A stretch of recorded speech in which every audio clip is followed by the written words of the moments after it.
నమస్కారం city news కి స్వాగతం. మంగళవారం జరిగిన వైసీపీ అధినేత జగన్మోహన్ రెడ్డి పర్యటనపై విభిన్న అభిప్రాయాలు వినపడుతున్నాయి. ఈ నేపథ్యంలో తెనాలి కూటమి నేతల అభిప్రాయాలను వారి మాటల్లోనే వినండి. మాజీ ముఖ్యమంత్రి జగన్మోహన్ రెడ్డి ఒక గంజాయి బ్యాచ్ని లేదంటే రౌడీ షీటర్లను పరామర్శించడానికి తెనాలికి రావడం దౌర్భాగ్యం. ఒక మాజీ ముఖ్యమంత్రి స్థాయిలో ఉన్న హోదాలో ఉన్న ఒక వ్యక్తి వీధి రౌడీలకి గంజాయి తాగే వాళ్ళకి అదేమంటే ఆయన అంటాడు వయసు ఉంటే గంజాయి తాగుతారు, వయసు ఉంటే అన్నీ చేస్తారు, ఆ మాజీ కేసులు ఉన్నాయి ఏంటంటానంట. అంటే ఒక ముఖ్యమంత్రి స్థాయి వ్యక్తి అంత దిగజారి మాట్లాడుతున్నాడంటే ప్రజలందరికీ ఇక్కడ అర్థమైపోతుంది. ఈ రోజున జగన్మోహన్ రెడ్డి తనలో ఉన్న ముసుగు తీసేసి మొత్తానికి చరిత్రలో తెనాలి యొక్క పరువుని తీసేసినటువంటి వ్యక్తి జగన్మోహన్ రెడ్డి. తెనాలి ప్రజలందరూ ఒకటే అనుకుంటున్నారు, రౌడీల్ని పరామర్శించడానికి, రౌడీ షీటర్లను పరామర్శించడానికి ఒక ముఖ్యమంత్రి స్థాయి వ్యక్తి రావటం ఏంటని చెప్పి గుసగుసలాడుకోవటం కాదు, బహిరంగంగానే మాట్లాడుకుంటున్నారు. ఈ రోజున జగన్మోహన్ రెడ్డి తన నిజస్వరూపాన్ని బయట పెట్టేసాడు. ఆనాడు అమర్తులూరు గ్రామంలో కిరణ్ అనేటువంటి వ్యక్తిని ఇదే గంజాయి బ్యాచ్, ఇదే రౌడీ బ్యాచ్ చంపేసి ముక్కలు చేసి ఈ రోజుకి మృతదేహం ఎక్కడుందో కూడా తెలియకుండా చేసేశారు. అట్లాంటి అదే బ్యాచ్ని ఈ రోజున మాజీ ముఖ్యమంత్రి హోదాలో వచ్చి పరామర్శించాడంటే ఇంకెంతకంటే నీచ రాజకీయం ఏదైనా ఉంటుందా చరిత్రలో? ఇంతకంటే పనికిమాలిన దౌర్భాగ్యమైన రాజకీయ వ్యవస్థ, రాజకీయ పార్టీ ఏదైనా ఉందంటే అది జగన్మోహన్ రెడ్డి పార్టీ, అది వైఎస్ఆర్సీపీ మాత్రమే. ఈ రోజున జనాలు నిన్ను చీకొడతా ఉన్నారు, అది నువ్వు తెలుసుకోవాలి. ఎస్సీలను ఇంకా చెడిపోయి ఇంకా ఇచ్చలవిడిగా మేము మమ్మల్ని అణగతొక్కాలని చెప్పి మా యొక్క తెనాలి గ్రామం వచ్చాడే కానీ ఎస్సీలని పైకి తీసుకురావాలన్న ఉద్దేశం ఉన్నవాడైతే ఇక్కడికి వచ్చి మా సోదరులైన వాళ్ళు మా సోదరులే తెలియని స్థితిలో వాళ్ళు మన మామూలు తెలియక గంజాయికి మత్తు పదార్థాలకి అలవాటు పడిపోయి మా సోదరులు చెడిపోతుంటే వాళ్ళు బాగుపడాలన్న ఉద్దేశంతో పోలీస్ వ్యవస్థ మంచి పని చేస్తే దాన్ని సమర్థించాల్సింది పోయి ఈరోజు జగన్మోహన్ రెడ్డి గారు ఆయన వచ్చి అయ్యా ఇంకా చెడిపోండి, ఇంకా గంజాయి తాగండి, ఇంకా మందు తాగండి అని చెప్పి మా సామాజిక వర్గాన్ని నాశనం చేయడానికి వచ్చాడు తప్పితే ఇక్కడికి నిజంగా ఆయనకి మా దళితుల మీద ప్రేమ అనేది ఆయనకు ఉంటే ఇది మీరు చేసిన తప్పు అని చెప్పమానండి, ఇంకా అది కరెక్ట్ మాట. అంతేగాని ఈరోజు నువ్వు ఇక్కడికి వచ్చి నువ్వు ఏం సమాధానం చెబుతున్నావు, ఇంకా చెడిపోండి, ఇంకా నాశనం అవ్వండి, మీ దళితులైన పైకి రాకూడదు, ఎప్పుడు ఓటు బ్యాంక్ కానీ మిమ్మల్ని వాడుకుంటాము, మీరు అనగారిన కులాలు కాబట్టి మీరు కిందే ఉండండి అని చెప్పి చెప్పటానికి వచ్చాడు. ఈ గత 5 సంవత్సరాల్లో ఎటువంటి పరిపాలనలో కానీ ఏదైనా అభివృద్ధి పనుల్లో కానివ్వండి ఎటువంటిది లేకుండా శవ రాజకీయాలతో వ్యాపారం చేస్తూ తెనాలని గంజాయి అడ్డగా మార్చి ఇవాళ రోజున ఒక గంజాయి అడ్డగా ఉన్న తెనాలి ఐతానగరం ప్రాంతాన్ని చేసిన దళితులు ఎవరైతే ఉన్నారో వాళ్ళ యొక్క ముగ్గురిని కూడా శిక్షించడం పోలీసులు అనేది కొట్టడం అనేది జరిగింది. వాళ్ళని పరామర్శించడానికి జగన్మోహన్ రెడ్డి గారు రావడం అనేది చాలా బాధాకరమైన విషయం. అసలు ఎందుకు వచ్చారు, ఏం చేద్దామని వచ్చాడు, ఏం చేయాలి? ఒక మాజీ సీఎం అయి ఉన్న వ్యక్తి ఇవాళ రోజున గంజాయికి ఎదురుగా నిలబడకుండా వాళ్ళని వెనకమాలుండి సపోర్ట్ చేస్తూ వాళ్ళ యొక్క ఏదైతే ఉందో కుల రాజకీయాలని, కుల వ్యవస్థని అడ్డం పెట్టుకొని జనాల నుంచి మంచి కోరటానికి ఇవాళ రోజున ఈ యొక్క తెనాలి రావటం అనేది జరిగింది. దీనివల్ల ప్రజలు చాలామంది చాలా రకాలుగా ఇబ్బంది పడ్డారు. తెనాలి పట్టణంలోనే ఐతానగర్ అనేది ఒక మంచి ప్రాంతం. ఎందుకంటే అక్కడ ఉన్న మౌలిక సదుపాయాలు, వాటర్ సౌకర్యం కానివ్వండి, మరి ఎడ్యుకేషన్ పరంగా కాలేజీలు కానివ్వండి, మరి వైద్యం కానివ్వండి, బస్ స్టాండింగ్ కానివ్వండి, రైల్వే స్టేషన్ కానివ్వండి, ఇవన్నీ కూడా 100 నుండి 150 మీటర్ల మధ్య ఉండే ప్రాంతం అన్నమాట అది. మరి మన తెనాలి పట్టణం మొత్తానికి కూడా ఐతానగర్ నుంచే వాటర్ సప్లై అవుతుందంటే ఆ ప్రాంతం యొక్క ప్రాముఖ్యత ఎటువంటిదో తెలుసుకోవాలని చెప్పి నేను మీకు చెబుతున్నా. కొంతమంది రాజకీయ అవగాహన లేక చిన్నపిల్లల్ని తప్పుదారి పట్టిస్తూ ఆ యొక్క ప్రాంతానికి చెడ్డ పేరు వచ్చేటట్టుగా చేస్తున్నారు. వాస్తవంగా మరి మొన్న పోలీసులు ఆ పిల్లలను కొట్టిన విషయాల్లో కొంత బాధపడిన తల్లిదండ్రులు పిల్లోడు ఆ వృత్తి నుండి మంచి వ్యక్తిగా బాగుపడితే చాలు అనే తల్లిదండ్రులు కోరుకుంటారు. ఆ తల్లిదండ్రులు కూడా మంచి వ్యక్తులు, ఆ పిల్లల తల్లిదండ్రులు మంచి వ్యక్తులు.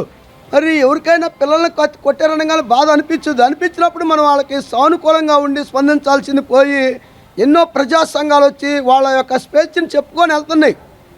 ఒక రాష్ట్ర స్థాయిలో ముఖ్యమంత్రి ఇక్కడికి వచ్చి ఇటువంటి గాబ్రా చేయటం అనేది మంచి వ్యక్తి కాదు. జగన్మోహన్ రెడ్డి గారికి వైసీపీ ప్రభుత్వానికి మొదటి వర్ధంతి శుభాకాంక్షలు. ఎందుకు మొదటి వర్ధంతి అంటున్నామంటే ఆయన్ని అన్ని సర్ది జనాలు ఇంటికి పంపించిన రోజు ఇది. ఇంకొకటి ఏంటంటే నిన్న ఎవరినో పరామర్శించడానికి హుటాహుటిన బయలుదేరిన జగన్మోహన్ రెడ్డి గారు ఒక మాట అన్నారు.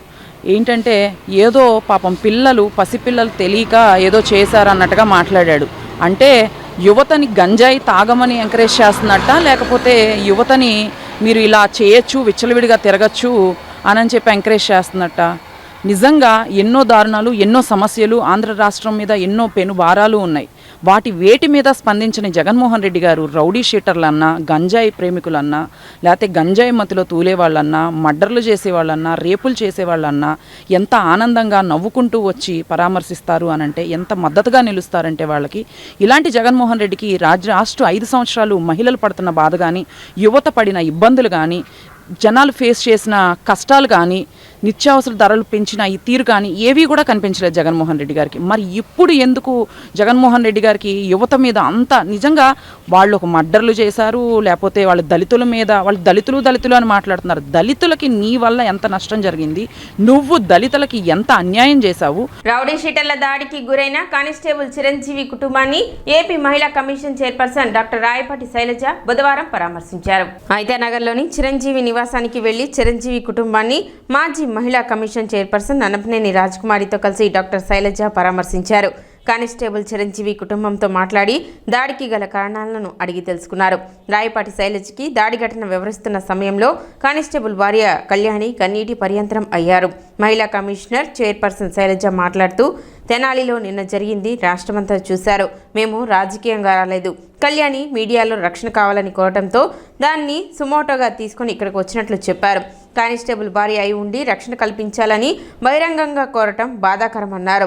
నెల క్రితం కానిస్టేబుల్పై దాడి చేశారు. పోలీసులకు రౌడీ షీటర్లపై కక్ష ఉంటే నెల తర్వాత కొడతారా? అప్పుడే కొట్టేవారుగా. నిందితులు దాడి చేసిన తర్వాత ఎంక్వైరీ చేసిన తర్వాతే రౌడీ షీటర్లపై కేసు నమోదు చేశారు. గంజాయి మత్తులో ఉండి దాడి చేస్తే యాక్షన్ తీసుకోకూడదా అంటూ ఆమె ప్రశ్నించారు.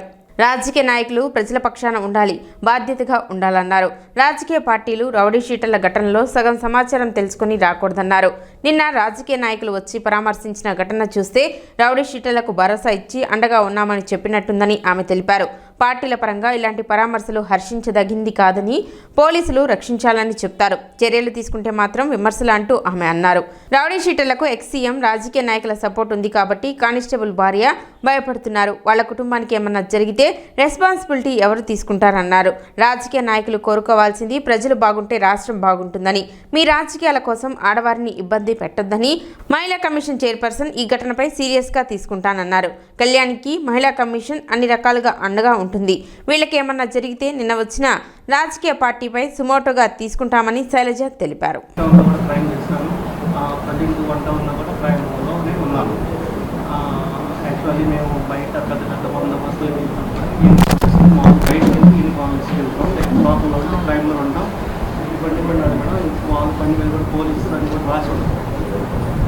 అలా ఉంటుంది. నేను జాన్ విక్టర్ని కానీ, ఈ నవీన్ని కానీ, దోమ రాకేష్ని కానీ అంతకుముందు 1-2 కేసుల్లో తీసుకెళ్ళాలి ఉంటాయి. దాని పరంగా తీసుకెళ్ళాలి. ఈ కౌన్సిలింగ్ కూడా 1-2 సార్లు డిఎస్పీ గారు చెబితే దాని నిమిత్తం కూడా మేము తీస్తాం. అట్లా కూడా తీసుకెళ్ళాం. నాకు మామూలుగా మేము ఇక్కడే ఉంటాం. వాళ్ళు కూడా మా ఇంటికాడి నుంచి ఒక 10 ఇళ్ళు అవతల దోమ రాకేష్ వాళ్ళు ఉన్నారు. ఒక ఇల్లు అవతల ఆ రోడ్డు గొడవ జరిగిన రోడ్డు కదా, మెయిన్ రోడ్ అది కదా. ఒక అవును, అంబేద్కర్ స్టాట్యూ నుంచి ఒక 150 మీటర్ల ముందు. అది ఆ రోజు నేను 24వ తారీఖున డ్యూటీకి వెళ్తున్నాను. డ్యూటీకి వెళ్ళినప్పుడు సడన్గా మామూలుగా అసలు అక్కడ వాళ్ళ దూరంలో ఉన్నారు. నేను అసలు వాళ్ళని పలకరేయడం కానీ వాళ్ళ అక్కడ చూడడం అసలు వచ్చి జాన్ విక్టర్ మొహం మీద నేను ఇటువైపు వెళ్తాను కదా, ఇలా వచ్చేసి ఇట్లా ముఖం మీద ఇట్లా కొడతాడు. తెలుసు వాళ్ళకి మామూలుగా ఇక్కడ రాజకీయాలకి మాకు సంబంధం లేదు. కానీ ఇక్కడ జరుగుతున్న ఇన్సిడెంట్స్ ఏంటంటే వెరీ అన్ఫార్చునేట్.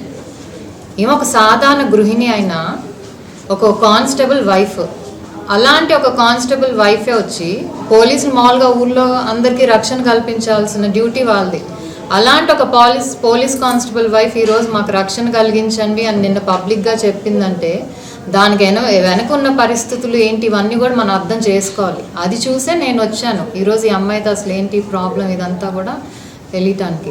నెల రోజుల కిందట ఆ కానిస్టేబుల్ తన క్రైమ్ బ్రాంచ్లో పనిచేస్తున్నాడు. తన డ్యూటీకి సంబంధించి రౌడీ షీటర్లు మరి అంతకుముందు ఆ అబ్బాయి కేసు పెట్టి చిరంజీవి అనే అతని కానిస్టేబుల్ వాళ్ళ మీద కేసులు పెట్టాడు కాబట్టి ఆ కక్షతో అతన్ని ఏప్రిల్ 24 కొట్టడం జరిగింది. సో అతను యాజ్ యూజువల్ వెళ్ళి కేసు పెట్టుకున్నాడు 2 టౌన్ స్టేషన్లో, ఎందుకంటే అది ఈ పరిధిలో జరిగింది కాబట్టి.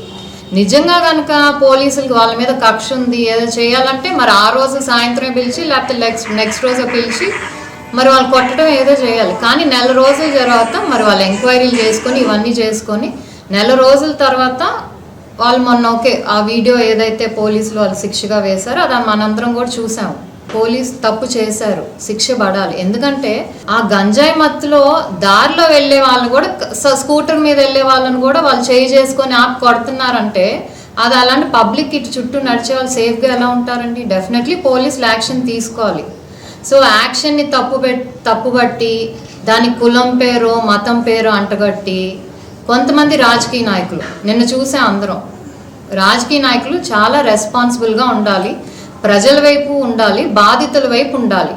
ఇక్కడ బాధితులు వేరు, కానీ అవకాశం దొరికింది కదా మళ్ళీ మనకి పబ్లిక్లో వచ్చి మాట్లాడే అవకాశం దొరికింది కదా అని ఫ్యాక్ట్స్ తెలుసుకోకుండా, విమెన్ కమిషన్ ఎప్పుడైనా ఫ్యాక్ట్స్ తెలుసుకొని 2 వైపుల నుంచి విచారణ చేసే వస్తుందండి. సగం ఫ్యాక్ట్స్ తెలుసుకొని నిన్న వాళ్ళు చేసిన హడావుడు అంతా ఇంత కాదు.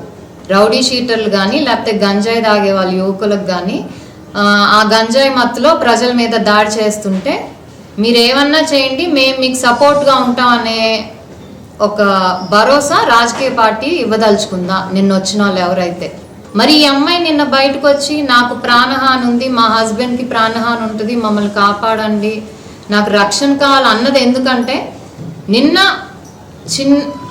ఏమీ జరగని దానికి వాళ్ళు తప్పు చేశారు కాబట్టి పోలీసులు శిక్ష ఇచ్చారు. దాన్ని బేస్ చేసుకొని అది రాజకీయంగా చేయాలి, మళ్ళీ మేము ప్రజల్లో కనపడాలని వచ్చి పార్టీలు చేసే ఏదైతే ఉంది ఇది హర్షించదగ్గది కాదు. ఫ్యామిలీ మెంబర్స్ ముఖ్యంగా లేడీస్, వైఫ్ కానివ్వండి, తల్లి కానివ్వండి, లేకపోతే పిల్లలు కానివ్వండి, వీళ్ళేంటి ఇప్పుడు ఆ రాజకీయ నాయకులు సపోర్ట్ ఉంది వాళ్ళకి, ఆ అబ్బాయి మీద చిరంజీవి మీద అటాక్ చేసిన వాళ్ళకి. సో ఆ సపోర్ట్తో మళ్ళీ వీళ్ళ మీదకి రాదని గ్యారంటీ ఉంటుందా? వాళ్ళ హస్బెండ్ ఏం చేయరని గ్యారంటీ ఉంటుందా? ఒకవేళ వాళ్ళని చేస్తే పేరెంట్స్ లేరు, సో వాళ్ళ హస్బెండ్ మీద డిపెండ్ అయి ఉంది, హస్బెండ్ ఫ్యామిలీ మీద డిపెండ్ అయి ఉంది. రేపు వీళ్ళ హస్బెండ్కి ఏమైనా అయ్యి మాకు వెనక సపోర్ట్ ఉంది, ఆ ఎక్స్ వాళ్ళు ఉన్నారో ఆ గవర్నమెంట్ వాళ్ళు ఉన్నారు, మా ఎక్స్ గవర్నమెంట్ సంబంధించిన వాళ్ళు మా సపోర్ట్ ఉంది, మేమైనా చేస్తాను అబ్బాయి నేను చేస్తే ఈ అమ్మాయికి ఎవరు రెస్పాన్సిబుల్ తీసుకుంటారు? అంటే నిన్న వచ్చి గొడవ చేసిన వాళ్ళు ఎవరైతే రౌడీ షీటుల్ని వాళ్ళ తరపు మాట్లాడారో వాళ్ళు వచ్చి అష్యూరెన్స్ ఇస్తారు ఈ అమ్మాయికి, నీ హస్బెండ్కి ఏమి ఇవ్వలేరు కదా, మేము అండ ఉన్నాం మీ ఇష్టం వచ్చింది చేసుకోండి అనే మెసేజ్ నిన్న చాలా క్లారిటీగా ఇచ్చారు. సో అది తప్పు. నాయకులు అనేవాళ్ళు ప్రజలకు ఎప్పుడు అండగా ఉండాలి, అది ఎవరైనా సరే. ఎందుకంటే ప్రజలు బాగుంటేనే ప్రభుత్వాలు బాగుంటాయి, ప్రభుత్వాలు బాగుంటేనే రాష్ట్రాలు, అలా ఆలోచించాలి తప్పితే ఏదో రాజకీయ లబ్ధి కోసం ఏదో క్రిటిసైజ్ చేయాలి కదా ఇప్పుడున్న గవర్నమెంట్ అని చెప్పి ఇవన్నీ మీరు చేసి మధ్యలో ఆడవాళ్ళని మాత్రం ఇబ్బంది పెట్టదు. మేము మెయిన్ ఆ ఇష్యూ మీద వచ్చాం, ఈ అమ్మాయికి భరోసా ఇవ్వటానికి. ఎందుకంటే ఒక కానిస్టేబుల్ వైఫ్ ఉండి పబ్లిక్గా వచ్చి మాకు రక్షణ కల్పించండి వీళ్ళ నుంచి అంటే అడుగుతుందంటే అది చాలా దురదృష్టకరం. ఇంకా మామూలు వాళ్ళ సంగతి ఏంటండి? వీళ్ళ నుంచి మాకు ఆపద ఉందని మాత్రం డెఫినెట్గా మేము చర్య తీసుకోవాల్సి వస్తుంది. సో తను కంప్లైంట్ ఇస్తే డెఫినెట్లీ మేము యాక్షన్ తీసుకుంటాం. సో డెఫినెట్లీ తినకి కళ్యాణికి మహిళా కమిషన్ అండగా ఉంటుంది. ఏం ఇన్సిడెంట్ జరిగినా అది నిన్నైతే ఎవరెవరో నిన్న వచ్చి ఆ రౌడీ షీటర్లు సపోర్ట్ చేశారు, నిన్న ఒక రాజకీయ పార్టీకి సంబంధించిన వాళ్ళు, ఇన్ కేస్ వీళ్ళకి ఏం జరిగితే వాళ్ళందరి మీద డెఫినెట్లీ మేము సుమోటాగా తీసుకొని వాళ్ళ మీద కేసు పెట్టే పరిస్థితులు మాత్రం వస్తాయి. Thank you. ఒక ముఖ్యమంత్రిగా చేసిన వ్యక్తి, ఒక ప్రతిపక్ష నాయకుడిగా ఉన్న వ్యక్తి, నలుగురు రౌడీల తరఫున, రౌడీ షీటర్స్ ఉన్నటువంటి పేరు ఉన్నటువంటి వాళ్ళ తరఫున అనేక అరాచకాలు ఇక్కడ ఈ ఐతానగర్ ప్రాంతం అంటే మన ప్రాంతం, మనం ఉండే ప్రాంతం. ఒక పిల్లవాడిని ముక్కలు చేసి చంపేస్తే ఇంతవరకు గతి లేదు. ఇది అసలు ఆ పిల్లాడు ఏమయ్యాడో తెలియదు. ఆ తల్లిదండ్రుల శోకం ఇంకా ఉంది. అది జరిగిపోయి కూడా దాదాపు 7 ఏళ్ళు గడుస్తూ ఉన్నాయి. సరే మళ్ళీ ఇప్పుడు గొడవలు చేసి ఇట్లాంటివన్నీ బెదిరించి అదిరించి అందరూ భయపెట్టాలని చూస్తున్నప్పుడు వాళ్ళు చేసిన ఆగడాలకి చర్య తీసుకుంటే పోలీసులు ఒక కానిస్టేబుల్ని కొడితే చర్య తీసుకుంటూ ఉంటే దానికోసం మళ్ళీ ఒక మాజీ ముఖ్యమంత్రి చేసిన ఆయన అంతకుముందు ముఖ్యమంత్రిగా ఉన్నప్పుడు ఎప్పుడు బయటికి వెళ్ళలేదు. పోనీ ప్రతిపక్ష నాయకుడిగా అసెంబ్లీ కూడా వెళ్ళలేదు. ఆయన ప్రజల తరఫున ఆయన పోరాటం లేదు. ఇక్కడికి వచ్చేసి నలుగురు రౌడీల తరఫున రావటం అనేది ఆయనే చిన్నపుచ్చుకున్నాడు, ఆయనే స్థాయి తగ్గించుకున్నారనేది అందరూ అనుకుంటున్నారు. నేను తెల్లమైంది. వాళ్ళ పార్టీ వాళ్ళు కూడా అయ్యో ఇది పొరపాటు చేశాడు అనుకుంటున్నారు. ఆయన సరిదిద్దుకుంటే బాగుంటుంది. మహిళా కమిషన్ చైర్మన్ గారు కేవలం ఏదైతే కానిస్టేబుల్ గారి మిస్సెస్ ఉన్నారో ఆమె భయపడటం వలన, తన రక్షణ కావాలని అడగటం వలన ఆమెకి రక్షణ కల్పించడం కోసం, ధైర్యాన్ని ఇవ్వడం కోసం ఆమె వచ్చారని చెప్పి నేను భావిస్తున్నాను. ఆమెకి నేను థ్యాంక్స్ చెప్తున్నాను. ఈ అమ్మాయిని కూడా భయపడొద్దమ్మా, నువ్వు కానిస్టేబుల్ భార్యవి. కానిస్టేబుల్ అంటే 10 మందిని రక్షించేవాడు ఆయన. కాబట్టి ఏముండదు, ఎటువంటి పరిస్థితుల్లో కూడా ఎవరు ఏమీ చేయడానికి కూడా ఏమీ లేదు. ఏం చూసుకుని చేస్తారు వాళ్ళు? మంచి పద్ధతి కదమ్మా, ధైర్యంగా ఉండండి. జగన్మోహన్ రెడ్డి గారు వచ్చి వెళ్ళిన దగ్గర నుంచి చాలా భయంగా ఉందండి మాకు. మేము రౌడీ షీటర్లు ఏమైనా చేస్తారని మా వారిని ఎక్కడైనా ట్రాన్స్ఫర్ చేయమని ఈ ప్రభుత్వాన్ని కోరుచున్నానండి. అపరాల సాగు ద్వారా భూసారం పెంచుకోవచ్చని మండల వ్యవసాయ అధికారి ప్రేమ్ సాగర్ తెలిపారు. ఈ సందర్భంగా ఆయన మాట్లాడుతూ వ్యవసాయ శాఖ ద్వారా జరుగుతున్న పలు కార్యక్రమాలను వివరించారు. అన్నదాత సుఖీభవ పథకానికి సంబంధించి వెరిఫికేషన్ ప్రక్రియ పూర్తి చేసి మొదటి దశ జాబితా తయారు చేసినట్లు చెప్పారు. వరి విత్తనాలను రాయితీపై జూన్ నెల వరకు అందించనున్నట్లు ఆయన తెలిపారు. అన్నదాత సుఖీభవ ఫార్మర్ రికార్డ్స్ వెరిఫికేషను ఫస్ట్ దఫా వచ్చిన రికార్డులని వెరిఫికేషన్ చేసేసి ఆర్టీజీఎస్కి పంపించున్నాము. అక్కడ స్క్రీనింగ్ చేసి మళ్ళీ అన్నదాత సుఖీభవ గైడ్లైన్స్ వచ్చినప్పుడు విడుదల చేసేటప్పుడు మీ అకౌంట్లో పడతాయి. ఇంకా వెరిఫికేషను అయిపోయింది, డేట్ అయిపోయింది కాబట్టి ఫస్ట్ దఫా వచ్చిన ఆన్లైన్లో ఉన్న డేటా మొత్తం మేము పైకి పంపించున్నాము. అప్పుడు విడుదల చేసేటప్పుడు ఇవి చేసుకోవచ్చు. ఇది ప్రస్తుతం వ్యవసాయ శాఖలో పనిచేస్తున్న పనులు. వరి విత్తనాలు కూడా మేము ఈ నెలాఖరుకు కేజీ 5 రూపాయల చొప్పున రాయితీతో మేము తెప్పిస్తాము ప్రతి రైతు సేవా కేంద్రంలో. కాబట్టి ఈ ఖరీఫ్ అంతా మనకు ఆశాజనకంగా ఉంటుందని వేడుకుంటాం. ఋతుపవనాలు కూడా ఈ 2 రోజులు కొద్దిగా మందగిచ్చినాయి, త్వరగా వస్తాయని చెప్తున్నారు వాతావరణ శాఖ వాళ్ళు. ఋతుపవనాలు కూడా త్వరగా వస్తే మనం ఈ నెలాఖరు కానీ వచ్చే నెల మొదటి వారంలో కానీ మన వేద పద్ధతిలో వరి వేసుకొని మరలా మన ఖరీఫ్ సీజన్ స్టార్ట్ చేసుకోవచ్చు. కాబట్టి మీరందరూ ఈ పచ్చరొట్టె ఎరువులు వేసు దుక్కులు చేసుకోవాల్సిందిగా కోరుకుంటూ సెలవు తీసుకుంటాం. సిటీ న్యూస్ ఇంతటితో సమాప్తం. నమస్కారం.